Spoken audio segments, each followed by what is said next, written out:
Pour les passionnés de bon vin, discuter avec un vigneron est un moment privilégié. Le rendez-vous de la vigne, c'est l'occasion de discuter, mais surtout de goûter.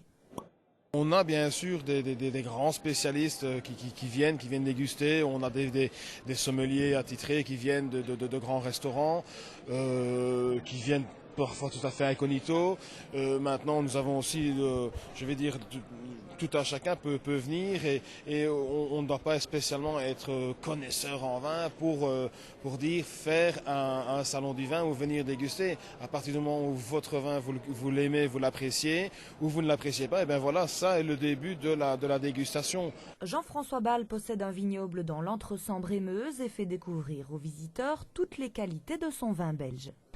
Donc le domaine du Rue d'Argent, en fait, c'est l'histoire d'une reconversion d'une exploitation agricole. Donc en 2005, j'ai voulu reconvertir une exploitation agricole classique, donc qui avait des terres de culture normales, donc betteraves, froment, et on avait aussi une partie bétail laitier et viandeux. Et donc c'est la partie qui, moi, en tout cas, j'avais aucune affinité avec cette partie-là, et donc j'ai reconverti une partie de cette exploitation en vignoble, avec évidemment le but d'arriver avec des nouveaux cépages, des cépages allemands, mieux adaptés à notre climat belge et donc aux températures, et en plus de ça mieux résistants aux maladies. On travaille avec des pieds de vigne qui sont moins connus, comme ici chez nous c'est Régent, Cabernet Jura, Dornfelder, Solaris, voilà, c'est un peu moins connu. Ça aussi vis-à-vis du public c'est différent, mais je pense que pour moi en tout cas c'est en devenir, et bon, on le voit tout simplement par la progression des vignobles en Belgique depuis maintenant 2-3 ans, et ça ne fait que de continuer. Et pour épater vos invités lors d'un souper, voici quelques notions d'œnologie. Alors la première étape de dégustation, c'est tout d'abord la robe du vin qui va nous donner des indications sur son millésime, sa richesse. La deuxième étape, ça va être le nez.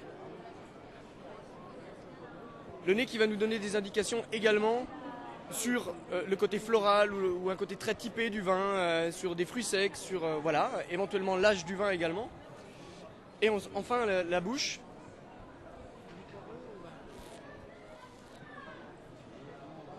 Qui va conforter ce dont on s'est fait au niveau de l'image du nez du vin, donc qui va conforter ces arômes qu'on a ressentis au nez, et puis qui va donner cette impression de sucrosité, d'acidité, d'amertume, voilà, de tout ce qu'on a ressenti, de tout ce qu'on peut ressentir sur la bouche, sur la langue notamment, parce que la plupart de nos capteurs sont sur la langue.